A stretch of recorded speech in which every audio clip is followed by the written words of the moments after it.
Friends, आज हम देखने वाले हैं फेजांस का नियम। फेजांस का नियम क्या कहता है कि जिस प्रकार सहसंयोजी यौगिकों में सहसंयोजी यौगिक जो होते हैं उनमें आंशिक लक्षण आयनिक पाए जाते हैं, उसी प्रकार आयनिक आबंधों में भी क्या पाया जाता है, आंशिक सहसंयोजी लक्षण पाया जाता है।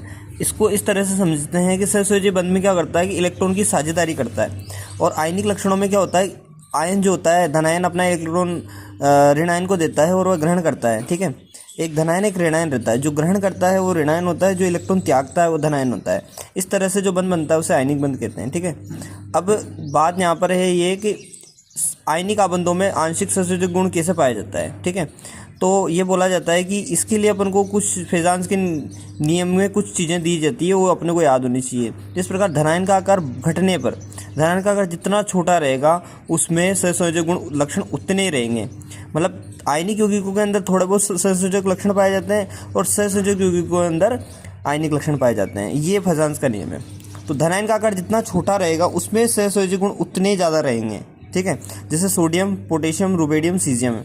इनमें सबसे बड़ा आकार किसका, सीजियम का, उससे छोटा रुबेडियम का, रुबेडियम से छोटा कैल्शियम का, कैल्शियम का क्या, पोटेशियम का, उससे छोटा सोडियम का। तो अब क्या करते हैं अपन, सोडियम का आकार सबसे छोटा है तो इसमें सबसे ज़्यादा आयनिक लक्षण पाए जाएंगे। आयनिक लक्षण क्या, सहसंयोजक लक्षण पाए जाएंगे, और उससे कम इसमें, फिर उससे कम इसमें, फिर उससे। सहसंयोजक गुण किस में ज़्यादा पाए जाएंगे, है तो आयनिक यौगिक सारे, लेकिन सहसंयोजक लक्षण किस में पाए जाएंगे, वो छोटे आकार पे, जिसका जैसे धातु का आकार छोटा है, धनायन का आकार जितना छोटा रहेगा ना उसमें सहसंयोजक गुण उतने ज़्यादा पाए जाएंगे। उसी प्रकार उसका उल्टा अपन कर देते हैं ऋणायन में। तो ऋणायन का जैसे फ्लोरीन, क्लोरीन, ब्रोमीन, आयोडीन, बाकी सोडियम तो फिक्स है, लेकिन यहाँ पे चेंज क्या हो रहा है, यहाँ पे चेंज हो रहा है केवल फ्लोरीन, क्लोरीन, ब्रोमीन, आयोडीन। तो यहाँ पर फ्लोरीन से बड़ा होता है क्लोरीन, क्लोरीन से बड़ा ब्रोमीन, ब्रोमीन से बड़ा आयोडीन।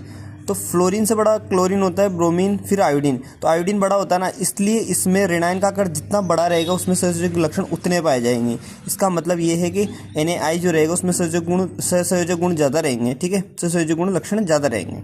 ठीक है, उसी प्रकार धनायन और ऋणायन पर आवेश की मात्रा भी डिसाइड करती है कि आयनिक आबंध में कितने सहसंयोजक गुण लक्षण पाए जाएंगे।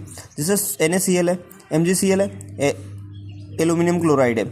अब यहाँ पे तो सोडियम पे प्लस चार्ज है, +1 चार्ज है, Mg पे +2 चार्ज है, एल्यूमिनियम पे +3 चार्ज है। अब चार्ज किसका ज़्यादा, इसका ज़्यादा, तो इसमें सहसंयोजक लक्षण ज़्यादा। ठीक है, समझ में आया। उसी प्रकार ये तो मैंने बात करी थी धनायन के लिए। अब ऋणायन के लिए बात करते हैं। क्लोरीन से ज़्यादा, क्लोरीन पे -1 आवेश होता है, ऑक्सीजन पे -2 और फास्फोरस पे -3। तो इसका ज़्यादा रहेगा सहसंयोजक लक्षण इसकी तुलना में।